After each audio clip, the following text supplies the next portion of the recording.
What happens is over time, this area rust causes a leak right through to the bottom, and it leaks through the building.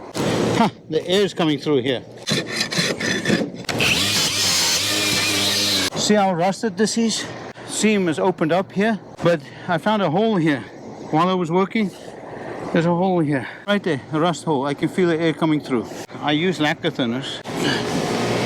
Okay, see? I use Super Silicone Seal. So you pour it out.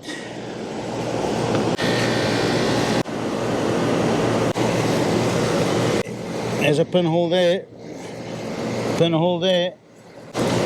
So a lot of pinholes. I put a piece of fleece over that, and that solves the problem.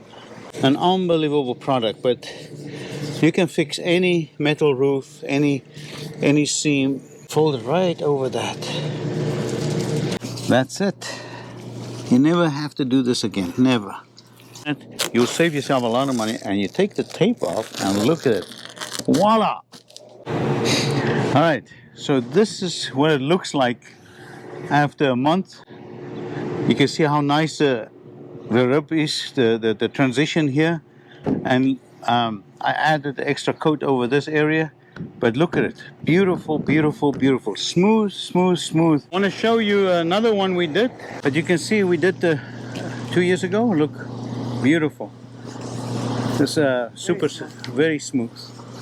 See, it's got dirty in the meantime. It's an amazing, amazing product. All right, thank you. We'll see you.